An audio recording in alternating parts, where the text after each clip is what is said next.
मैं अपनी जिंदगी की सबसे बड़ी गलती करने वाली थी, लेकिन फिलहाल मुझे ये गलती नहीं बल्कि एक बहुत ही अच्छा सौदा लग रहा था और मैंने इसके लिए हाँ कह दिया। मुझे पता था कि उसके बाद मेरी जिंदगी थोड़ी मुश्किल हो जाएगी, लेकिन ये नहीं पता था कि इतनी ज्यादा मुश्किल हो जाएगी।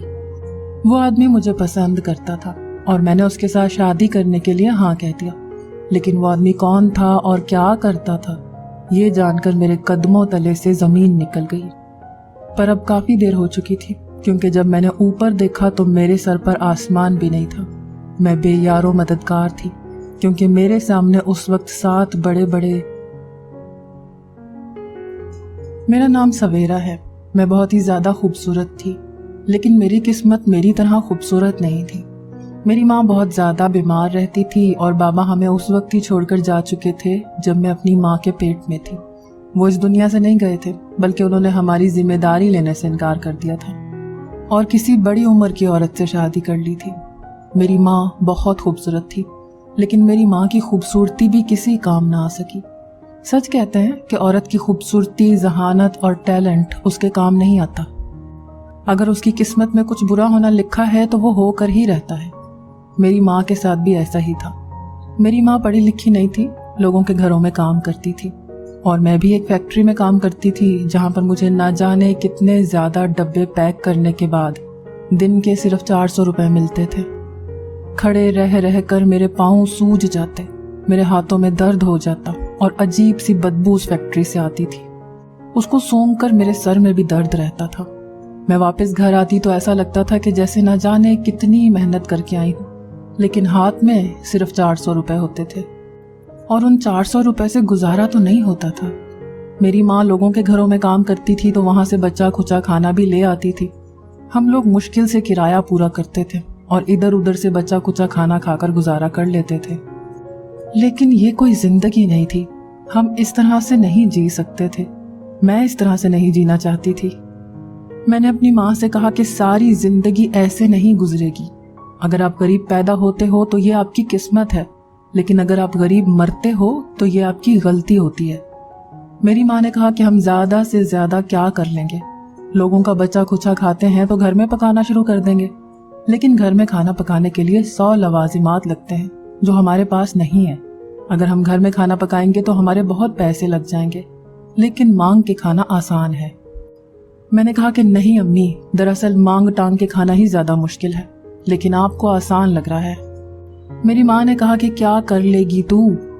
तो मैं दिमाग में कुछ और ही सोचने लगी, क्योंकि मैं जिस फैक्ट्री में काम करती थी उसका मालिक हमेशा मुझे अजीब नजरों से देखता रहता था। शायद वो मुझे पसंद करता था, मुझसे शादी करना चाहता था। मैंने सुना था कि उसकी एक बीवी भी थी, लेकिन उसकी बीवी से बच्चे नहीं थे। शायद वो औलाद के लिए शादी करना चाहता था। मैं उस इंसान से कभी भी शादी ना करती। वो शक्ल का बिल्कुल ही बुरा था, मेरे बाप की उम्र का था। उसकी आंखों में अजीब सा एहसास था और वक्त की सख्ती उसके चेहरे से नजर आती थी। वो एक ऐसा आदमी था जिसके पास से आप गुजर के भी राजी ना हो, जैसे कोई दुकानदार जिससे बस आप चीज लेते हैं और वहां से गुजर जाते हैं, कभी भी कुछ और नहीं सोचते। लेकिन वो हमेशा मुझे अजीब नजरों से देखता रहता था। उसका चेहरा बताता था कि वो क्या चाहता है। औरत के अंदर अल्लाह ने ये खूबी रखी है, उसे छठी हिस्स दी है। वो पहचान लेती है कि मर्द उसको किस तरह से देख रहा है, उसके बारे में क्या सोच रहा है। ये हर औरत को पता होता है। बेवकूफ वही औरत बनती है जो खुद बेवकूफ बनना चाह रही होती है। मैं भी बेवकूफ बनना चाह रही थी, लेकिन समझदारी के साथ। मैंने ये देखने के लिए कि वाकई उसके दिल में मेरे लिए क्या है, एक दिन ये कह दिया कि मुझे कुछ पैसों की जरूरत है। उसने मुझे पैसे तो दे दिए, लेकिन कहा कि तुम मेरी ही खुशी का ख्याल करो, तुम तो मेरी तरफ देखती तक नहीं हो। मैंने कहा कि क्या है आपकी खुशी? तो उसने कहा कि मैं तुम्हें कल बताऊंगा। अगले दिन वो बड़ा ही तैयार शैयार होके आया। उसने अच्छे कपड़े पहने थे और लगता है कहीं सदियों के बाद मुंह धोया था। कदरे बेहतर लग रहा था। उसने कहा कि मैं तुमसे शादी करना चाहता हूँ, मैं तुम्हें प्रपोज कर रहा हूँ। मुझे पता है तुम आजकल की लड़की हो, आजकल की लड़कियों को ये सब कुछ अच्छा लगता है। मैं अपने मोबाइल में इस तरह की चीजें देखता रहता हूँ। तुम्हें जो अच्छा लगता है मैं तुम्हारे लिए सब कुछ करूंगा। तुम्हें चीजें भी लाकर दूंगा, अच्छे अच्छे कपड़े खरीदूंगा, तुम्हें बहुत ज्यादा जेब खर्च दिया करूंगा। जहाँ कहोगी वहीं सैर करवाने ले जाऊंगा। बस मुझसे शादी कर लो।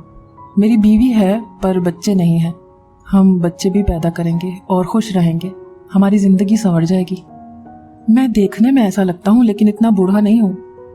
मेरी उम्र सिर्फ 45 साल है। तुम मेरा ख्याल रखोगी तो मैं और जवान हो जाऊंगा। वो एक ही सांस में बोलता चला जा रहा था। मुझे तो जैसे पहले से ही पता था कि वो ये सब कुछ कहने वाला है। मैंने कहा कि मेरी उम्र तो सिर्फ 19 साल है। आप तो मेरी उम्र से दुगनी उम्र के हैं। आपको क्या लगता है मेरे लिए ये सब कुछ आसान होगा? लोग मुझसे कितनी बुरी बुरी बातें करेंगे। यही कहेंगे कि फैक्ट्री में जाती थी और मालिक को अपने पीछे लगा लिया है। मेरी माँ भी बहुत गुस्सा होगी मुझ पर। आपको नहीं पता, मेरी माँ बड़े गुस्से वाली है। और मेरी सारी सहेलियाँ भी। मेरी जिंदगी तो अजीब सी हो जाएगी। आपकी खुशी के लिए मैं कैसे अपनी सारी जिंदगी को दांव पर लगा दूं? ऐसा नहीं हो सकता। आपने अगर मुझे यहाँ से निकालना है तो निकाल दें, क्योंकि मैंने आपकी बात नहीं मानी है। हाँ, इस तरह मैं भूख से ही मर जाऊंगी, लेकिन कोई बात नहीं। मैंने अजीब सी शक्ल बना ली और रोना शुरू कर दिया। उसने कहा कि अरे तुम तो रोने लगी। देखो, रो नहीं। मैं तो तुम्हारी आंखों में खुशियां देखना चाहता हूँ। मुझे पता है तुम्हारे लिए आसान नहीं होगा, लेकिन मैं भी तो बदले में तुम्हारे लिए कुछ भी करने को तैयार हूँ। तुम जो कहोगी मैं करूँगा। अगर कोई हमारे सामने उल्टी बात करेगा मैं उसका मुंह तोड़ दूंगा। मैंने कहा कि किस किस का मुंह तोड़ते फिरेंगे आप? इस तरह से नहीं होता है। और उसने कहा कि ये तुमने कैसी बात की? अगर तुमने मेरी बात नहीं मानी तो मैं तुम्हें नौकरी से निकाल दूंगा। मैं तुमसे मोहब्बत करता हूँ, तुम पर मुसीबत लाने की वजह थोड़ी ना बनूंगा। अगर तुमने मुझसे शादी नहीं की तो मैं अपनी जान दे दूंगा। इससे ज्यादा और क्या कर सकता हूँ? मैंने कहा कि एक काम हो सकता है। अगर आपको मुझसे शादी करनी है तो फिर आपको ये फैक्ट्री मेरे नाम लगानी होगी। इस बात पर वो खामोश हो गया और अब मुझे पता था कि मुझे थोड़ा सा और बोलना चाहिए, जो कि मैं पहले ही सोच के बैठी थी। मैंने कहा कि जब मैं आपकी बीवी बन जाऊंगी तो जो आपका होगा वो सब मेरा भी तो होगा। और मुझे फैक्ट्री अपने नाम लगवाने के पीछे सिर्फ एक ही मकसद है कि मैं अपनी अम्मी से कह सकूं कि वो इंसान मुझसे इतनी मोहब्बत करता है कि उसने अपनी फैक्ट्री मेरे नाम कर दी है। मेरी माँ सबूत देखे बगैर नहीं मानेगी, लेकिन सबूत देख के फौरन मान जाएगी। उसके बाद क्या आपका क्या मेरा, मियाँ बीवी के लिए तो सब कुछ एक जैसा होता है। जब हमारी शादी हो जाएगी तो मैं वापस सब कुछ आपके नाम कर दूंगी, लेकिन अम्मी को दिखाने के लिए ये सब कुछ करना पड़ेगा। उसे ये बात बड़ी अच्छी लगी, जबकि मेरा ऐसा करने का कोई इरादा नहीं था। मैं तो उसे बातों में लगा रही थी। मुझे पता था कि मैं गलत कर रही हूँ, लेकिन मैं क्या करती? मैं सही रास्ते पर चलकर थक गई थी। सही रास्ते पर चलकर मुझे 2 वक्त की रोटी भी नहीं मिल रही थी। लोगों का बचा खुचा खाकर तंग आ गई थी। क्या पता लोग अपनी प्लेटों से बचा हुआ मेरी माँ को शॉपर में डालकर दे देते हों। मेरी माँ तो अब बूढ़ी हो गई थी, उसको तो नजर भी ठीक से नहीं आता था। मुझे उल्टे सीधे ख्वाब आते थे। मुझे ऐसा लगता था कि इस दुनिया में कभी खुश नहीं रह पाऊंगी। यहाँ पर जिसके पास पैसा नहीं उसके लिए ये दुनिया दोज़ख है, तो फिर जन्नत और दोज़ख से क्या डरना। उसने कहा कि बात तो तुम्हारी ठीक है, आजकल ऐसे तो कोई अपनी बेटी किसी को नहीं देता, और तुम तो हो भी इतनी ज्यादा खूबसूरत, तुम्हें तो कोई भी मिल जाएगा। मैंने कहा कि ऐसी ही बात है। अब देखो ना, अम्मी मेरी माँ है, मैं उनके खिलाफ तो नहीं जा सकती, उनसे बदतमीजी तो नहीं कर सकती। वो जो कहती हैं वो करना पड़ेगा, लेकिन उसके बाद हम दोनों एक ही टीम में हो जाएंगे। फिर हम जाने और हमारे काम जाने, किसी को हमसे क्या। हम दोनों एक दूसरे के साथ खुश रहेंगे। उसने कहा कि क्या तुम वाकई मेरे साथ शादी करना चाहती हो? मैंने कहा कि हाँ, मैं उस इंसान के साथ शादी करना चाहती हूँ जो मुझसे मोहब्बत करता है, क्योंकि अगर आपने खुश रहना हो तो आपको उसी इंसान से शादी करनी चाहिए जो आपसे मोहब्बत करता हो। तो मैं क्यों ऐसे इंसान को छोड़ दूं जो मुझसे मोहब्बत करता है? मोहब्बत तो बड़ी मुश्किल से मिलती है, और जिसके पास मोहब्बत होती है उसके पास सब कुछ होता है। उसने कहा कि वाकई तुम मेरी मोहब्बत के काबिल हो, कितनी अच्छी सोच है तुम्हारी। मैंने बिल्कुल सही इंसान से मोहब्बत की है। तुम फिक्र मत करो, मैं फैक्ट्री तुम्हारे नाम कर दूंगा, बल्कि निकाह से पहले ही फैक्ट्री तुम्हारे नाम कर दूंगा, और उसके बाद हम निकाह कर लेंगे। मैंने कहा तो ठीक है, तो फिर समझें कि आपने मुझे प्रपोज किया और मैंने हाँ कह दिया। उसने कहा कि फिर तो आज बहुत ही खुशी का दिन है। आज फैक्ट्री में सबको मिठाई खिलाऊंगा, और तुम्हारे लिए तो अलग से। तुम्हें कौन सी मिठाई पसंद है? मैंने उसे बता दिया। उसने 5 किलो मिठाई मेरे साथ रवाना कर दी। अम्मी को दी तो अम्मी भी हैरान रह गई। फिर मैंने अम्मी को सब कुछ बता दिया। अम्मी ने कहा कि बेटा ये गलत है, ये सब कुछ ठीक नहीं है। मैंने कहा कि मैं इतना बड़ा मोर्का मार के आई हूँ और आप मुझे सही और गलत के बारे में बता रही हैं। आपको क्या लगता है वो फैक्ट्री कितने की होगी? लाखों करोड़ों की फैक्ट्री है अम्मी, और आपकी बेटी करोड़ों में गई है।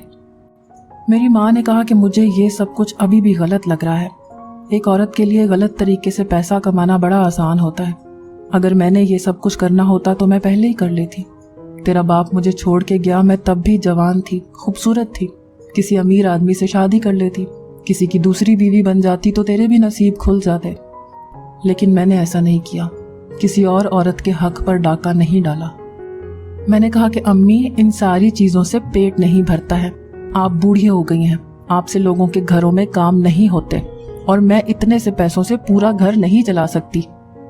अच्छा खाना खाना चाहती हूँ, अच्छे कपड़े पहनना चाहती हूँ। क्या मैं कुछ ज्यादा मांग रही हूँ? क्या ये मेरा हक नहीं है? क्या ये एक इंसान का बुनियादी हक नहीं है कि वो अच्छा खाए, अच्छा पहने? मेरी माँ ने कहा कि अच्छा खाने और अच्छा पहनने के लिए किसी बुरे रास्ते का इंतखाब करना गुनाह होता है। अगर तुझे इस सब से कोई नुकसान हुआ तो मैं तेरा साथ नहीं दूंगी, और मैं तेरी उस कमाई में से कुछ भी नहीं खाऊंगी। मैं अपने लिए खुद ही कुछ कर लूंगी। मुझे मेरी माँ पर बड़ा अफसोस हुआ। मैंने कहा कि आपके लिए तो मैंने ये सब कुछ किया, क्या मुझे उस बूढ़े से शादी करने का शौक है? और आपने क्या कर दिया? आप कुछ नहीं खाएंगी उस कमाई से तो फिर क्या करेंगी? और मैं सब कुछ क्यों कर रही हूँ? मेरी माँ की आंखों में आंसू आ गए। उन्होंने कहा कि मुझे पता है कि तूने ये सब कुछ मेरे लिए किया है पागल, लेकिन ये गलत है। मैंने कहा कि कुछ गलत नहीं है, कुछ नहीं होगा। मेरी माँ ने कहा कि बुरी नीयत का अंजाम बुरा होता है। पर मैंने कहा कि बुरी नीयत नजर आती है सबको, हमारी गुर्बत नजर नहीं आती। जब हम लोगों का बचा खुचा खाना खाते हैं, 3 वक्त का खाना खाना इंसान के लिए जरूरी होता है, और हमें 1 वक्त की रोटी मिलती है, और वो भी पेट भर के नहीं। क्या ये किसी को नजर नहीं आता? मेरे पास हर सवाल का जवाब था, हर बात का कोई ना कोई जवाब था। मैंने सोच लिया था कि मुझे यही करना है। हम दोनों निकाह करने जा रहे थे। उस आदमी का नाम रहमत था और वो मुझे ही देख रहा था। उसका ड्राइवर गाड़ी चला रहा था और वो पीछे बैठा था। मैंने कहा कि क्या देख रहे हैं? तो उसने कहा कि देख रहा हूँ कि मैं इतना बुरा इंसान हूँ, लेकिन फिर भी तुम मुझे मिल गई। मैंने जिंदगी में बड़े चेहरे देखे, लेकिन तुम मुझे बहुत अच्छी लग गई हो। मैं हमेशा तुम्हारे साथ रहना चाहता हूँ। मैंने कहा कि इतने सारे चेहरों से क्या मतलब है? क्या एक से ज्यादा बीवियां हैं आपकी? तो इस बात पर वो हंसने लगा और उसने कहा कि नहीं नहीं, मेरी एक ही बीवी है, और वो भी बहुत अच्छी औरत है। बेचारी, अल्लाह ने उसे औलाद नहीं दी। उसे पता चलेगा तो उसे बुरा नहीं लगेगा, लेकिन तुमने उसके साथ तो नहीं रहना। मैं तुम्हें अलग घर में ही रखूंगा। तुम फिक्र मत करो, सब कुछ ठीक हो जाएगा। मुझे शादी के बाद कुछ अरसे के लिए दूसरे मुल्क जाना है। अपनी फैक्ट्री के लिए कुछ सामान लेकर आना है, इसलिए 1-2 हफ्ते लग जाएंगे। मेरी याद में परेशान तो नहीं हो जाओगी? मैंने दिल में सोचा कि मेरी तरफ से जहां मर्जी जाओ, मुझे क्या फर्क पड़ता है। मैंने कहा कि नहीं, ऐसी कोई बात नहीं है, काम तो करना पड़ता है। आप फिक्र नहीं करें, आप आराम से अपना काम कीजिएगा, मैं इंतजार कर लूंगी, मुझे कोई मसला नहीं होगा। उसने कहा कि वो सब तो ठीक है, लेकिन मेरी गैर मौजूदगी में फैक्ट्री के सारे मामला तुमने देखने हैं। ऑफिस में भी तुमने ही बैठना है और सबको काम पे भी लगाना। ये ना हो कि सब समझें कि मालिक 2 हफ्ते के लिए गया है तो काम करना ही छोड़ दें। मैंने कहा कि अब तो वो फैक्ट्री मेरी हो गई है, तो मैं क्यों नहीं बैठूंगी ऑफिस में? मैं तो जरूर बैठूंगी। उसने कहा कि तुम्हें ऑफिस में बैठना अच्छा लगता है?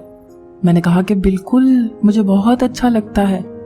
उसने कहा कि बस फिर तुम्हें जो अच्छा लगता है तुम वही करो, तुम्हें कोई रोकेगा नहीं, सारी फैक्ट्री तुम्हारी है। वो फैक्ट्री मेरे नाम कर चुका था और कागजात मैंने अपने पास रख लिए थे।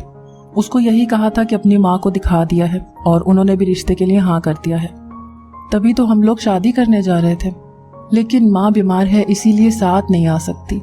पर यहाँ से निकाह करने के बाद हम अपनी माँ के पास ही जाने वाले थे, उनसे दुआएं लेने के लिए। मैंने सारी कहानी बड़े तरीके से बनाई थी और बड़े तरीके से उसे अपनी बातों में उलझाया था।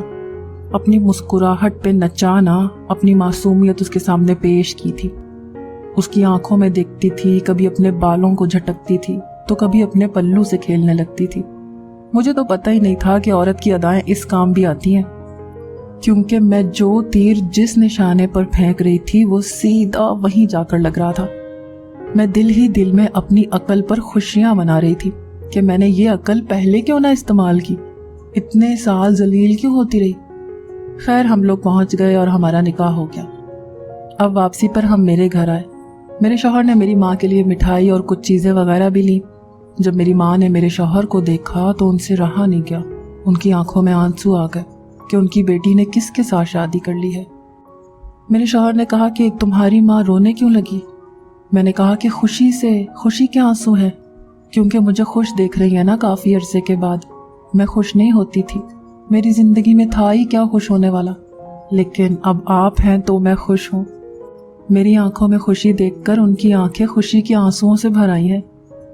मैं अम्मी को एक तरफ लेकर गई और मैंने कहा कि ये क्या हो गया आपको। मेरी माँ ने कहा कि तूने बहुत गलत किया अपने साथ। क्या तुझे दौलत से खुशियाँ मिल जाएंगी? पागल, जब इंसान के पास दौलत होती है ना तो वो मोहब्बत के बारे में सोचता है और फिर उसको मोहब्बत नहीं मिलती। मैंने कहा कि अम्मी, अब जो होना था हो गया है, अब आप मेहरबानी करें मेरे लिए मामलात को मुश्किल नहीं बनाएं। बस जो हो गया है उसको देखती जाएं, सब कुछ ठीक हो जाएगा। मैं खुश हूँ जब मुझे दुनिया की हर चीज़ मिलेगी। ये पेट भरा होता है ना तो इंसान खुश हो जाता है, जब ये पेट खाली होता है तो तब उसका मोहब्बत से पेट नहीं भर सकता। आप बस मेरे लिए दुआ किया करें। मेरी माँ ने कहा कि मैं तो हमेशा तेरे लिए दुआ करती हूँ। हम लोग वहाँ से वापस जाना चाहते थे। मैंने कहा कि आज तो मेरी रुखसती होने वाली है, तो मेरे शौहर ने कहा कि नहीं, अभी तुम्हारी रुखसती नहीं होगी, तुम एक काम करो, तुम अभी अपने ही घर में रहो। जब मैं बाहर के मुल्क से वापस आ जाऊंगा तब तरीके से रुखसत करवाऊंगा। देखो, जल्दी जल्दी में सब कुछ हो गया। अभी तो मुझे तुम्हारे लिए एक अच्छा सा फ्लैट लेना है, उसको सजाना है, फिर वहाँ पर हम लोग जाएंगे। वरना यहाँ से मैं तुम्हें कहाँ लेकर जाऊंगा? अपनी पहली बीवी के घर तो नहीं लेके जा सकता। मैंने पहले तुम्हें ये बात नहीं बताई कि कहीं तुम्हारा मूड ना खराब हो जाए।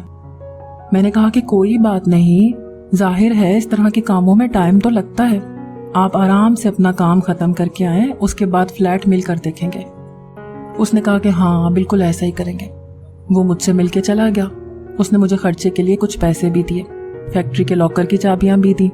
उसने कहा कि कुछ चाबियां तहखाने की भी हैं, लेकिन वहाँ तहखाने में जाने की ज़रूरत नहीं पड़ेगी।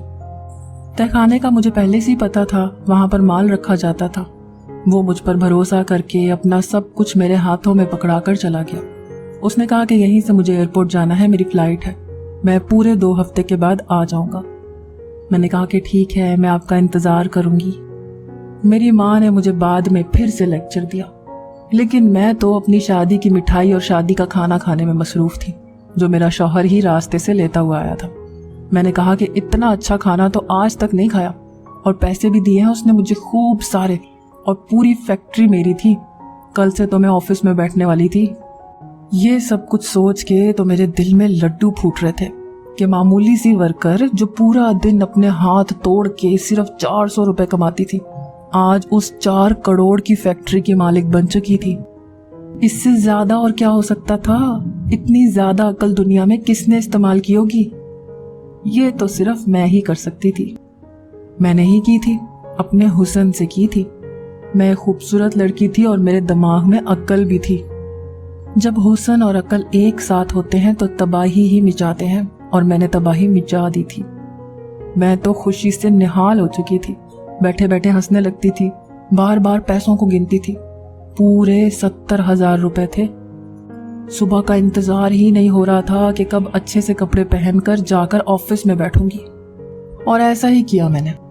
खूब तैयार होकर ऑफिस में गई। सारे ऑफिस वाले मुझ पर रश्क कर रहे थे। मेरी कुछ सहेलियां भी थी, वो भी मुझे अजीब नजरों से देख रही थी कि ये लड़की तो कहाँ से कहाँ पहुंच गई। मैं सीधा ऑफिस में जाके बैठ गई। मैंने अपने लिए कॉफ़ी और बिस्किट वगैरह ऑर्डर किए और आराम से बैठकर हुक्म चलाने लगी। सबको देखने लगी कि काम कर रहे हैं या नहीं। मुझे इतनी ज़्यादा खुशी महसूस हो रही थी, मैं दिल में सोच रही थी कि इस खुशी के बदले अगर मुझे उस बूढ़े से शादी करना पड़ी तो ये सौदा तो बहुत ही अच्छा रहा। मैं तो बिल्कुल खुश हूँ और बिल्कुल भी कोई पछतावा नहीं था मेरे अंदर। मेरे दिल में कोई मलाल नहीं था। میں نے اپنے شوہر کو فون کیا کیونکہ مجھے کسی بات کی سمجھ نہیں آ رہی تھی، لیکن اس کا فون بند تھا۔ اس نے کہا تھا کہ صبح تک میرا فون آن ہو جائے گا، لیکن ابھی تک ہوا نہیں تھا۔ میں نے کہا کہ چلو بعد میں دیکھی جائے گی۔ تھوڑی دیر کے بعد مجھے چپڑاسی نے آ کر بتایا کہ پولیس آئی ہے۔ میں حیران رہ گئی۔ میں نے کہا کہ پولیس کا یہاں کیا کام ہے؟ پولیس ایسے اندر داخل ہوئی جیسے سب کو اٹھا کے لے جائے گی۔ اس نے کہا کہ کون ہے مالک اس فیکٹری کا؟ کہاں ہے مالک؟ بلاؤ اس کو، ہم نے مالک سے بات کرنی ہے۔ میں نے کہا کہ میں ہوں مالک، بتائیں کیا بات ہے، کیا ہو گیا، آپ یہاں پر کیوں آئے ہیں؟ کیا آپ کے پاس وارنٹ ہے؟ انہوں نے کہا کہ جی ہاں، ہمارے پاس وارنٹ ہے اور ہم آپ کی فیکٹری کی تلاشی لینے آئے ہیں۔ ہمیں پیچھے سے حکم ہے، یہ کوئی چھوٹی بات نہیں ہے، بہت بڑا کیس ہے۔ مجھے ان کی باتیں سمجھ نہیں آ رہی تھی۔ میں نے کہا کہ آپ تلاشی لے سکتے ہیں اگر آپ کے پاس وارنٹ ہے تو، میں ویسے بھی آپ کو نہیں روک سکتی۔ میں بہت مضبوط طریقے سے پیش آنے کی کوشش کر رہی تھی، جبکہ مجھے ڈر بھی لگ رہا تھا۔ پولیس کا یہاں پر کیا کام تھا؟ آج ہی میرا شوہر یہاں پر نہیں تھا اور آج ہی یہ مسئلہ بن گیا۔ سارے ورکرز کو انہوں نے ایک طرف کھڑا کر دیا اور پوری فیکٹری کی تلاشی لینے لگے۔ انہوں نے کہا کہ تہہ خانہ بھی کھولا جائے۔ تہہ خانے کی چابی کس کے پاس ہے؟ میں نے چابی دے دی۔ انہوں نے تہہ خانہ بھی کھول دیا اور وہ نیچے ہی تھے جب ایک آدمی آیا اور اس نے کہا کہ آپ کو سر بلا رہے ہیں۔ جب میں نیچے گئی تو میرے قدموں تلے سے زمین نکل گئی۔ انہوں نے کہا کہ یہ ہے آپ کی فیکٹری کی سچائی، یہ کام کرتے ہیں آپ لوگ۔ یہاں پر میں حیران رہ گئی کیونکہ اس فیکٹری کے تہہ خانے میں کچھ عجیب سی سبز کلر کی چیز اگی ہوئی تھی جس کے اوپر گول گول پودے لگے ہوئے تھے۔ اس نے کہا کہ یہ کچھ اور نہیں بلکہ نشہ آور چیز ہے جس سے نشہ آور ادویات بنائی جاتی ہیں جو انسان کے لیے بہت بری ہوتی ہیں، جو انسان کو استعمال نہیں کرنی چاہیے۔ اور آپ نے ان کو یہاں اگا رکھا ہے؟ آپ کو یہ نہیں پتا کہ ان کی کاشت پر پابندی ہے؟ میں نے کہا کہ مجھے کچھ نہیں پتا اس بارے میں تو آج ہی یہاں پر آ کر بیٹھی ہوں، یہ میرے شوہر کا ہے سب کچھ۔ اس نے کہا کہ لیکن یہ فیکٹری تو آپ کے نام ہے اور اب سزا تو آپ کو ہی ملے گی۔ میں ان کو سب کچھ بتانے کی کوشش کر رہی تھی لیکن وہ کچھ بھی سمجھنے کو تیار نہیں تھے۔ ان کو بندہ چاہیے تھا، وہ مالک جس نے یہ سب کچھ کیا تھا، اور وہ فی الحال میں ہی تھی۔ وہ مجھے وہاں سے پکڑ کر لے گئے اور یہ 2 ہفتے میں نے جیل میں گزارے۔ میری ماں بھی کچھ نہیں کر پائی اور میرا شوہر تو یہاں پر تھا ہی نہیں۔ وہ 2 نہیں بلکہ 4 ہفتے کے بعد واپس آیا تو اسے یہ سب کچھ پتا چلا۔ اس نے بڑی مشکل سے مجھے کسی طرح سے جیل سے نکلوایا اور اس سب میں 6 مہینے گزر گئے۔ میں نے اسے کہا کہ میری زندگی کے سب سے برے 6 مہینے تھے، مجھے اب اپنے آپ سے نفرت ہو گئی ہے، یہ سب کچھ مجھے سزا کے طور پر ملا ہے۔ تم نے میرے ساتھ ایسا کیوں کیا؟ تم مجھے بتا نہیں سکتے تھے؟ اس نے کہا کہ تمہیں کیا لگتا ہے کہ بسکٹ کی فیکٹری سے اتنی کمائی ہوتی ہے؟ یہ کام نہ کرتا تو اتنا کچھ کیسے بناتا؟ میں نے کہا کہ تم مجھے چھوڑ دو، مہربانی کرو، لیکن اس نے ایسا نہیں کیا۔ آج میں اسی کی بیوی ہوں، اسی کے ساتھ رہتی ہوں اور وہ میرا بالکل بھی خیال نہیں کرتا، صرف اپنی ذمہ داری پوری کرتا ہے اور میں بھی اس کی قربت میں خوش نہیں ہوں۔ میں اس رشتے سے نکلنا چاہتی ہوں لیکن اب نکل بھی نہیں سکتی ہوں۔ میری ماں نے صحیح کہا تھا، بری نیت کا انجام برا ہی ہوتا ہے۔ میں نے جو کیا بہت غلط کیا اور میرے ساتھ بھی سب کچھ غلط ہو رہا ہے۔ مجھے نہیں لگتا کہ میں اس رشتے سے نکل سکتی ہوں، اور اب اگر اس رشتے سے نکل گئی تو کیا کروں گی؟ بس جیسے چل رہا ہے ویسے ہی چل رہا ہے۔ اس نے میرے لیے کوئی فلیٹ نہیں لیا، ایک چھوٹا سا گھر لیا جہاں میں اور میری ماں رہتے ہیں۔ وہ مہینے کے پیسے بھی اتنے ہی دیتا ہے کہ جس سے صرف کھانا پینا پورا ہو جاتا ہے، اور کوئی چیز لینی ہو تو اس کی منتیں کرنی پڑتی ہیں، کیونکہ اس کو بھی پتہ چل گیا ہے کہ میں نے اس سے شادی لالچ میں آ کر کی تھی۔ میری زندگی عجیب سی ہو گئی ہے، مجھے میری زندگی سزا لگتی ہے۔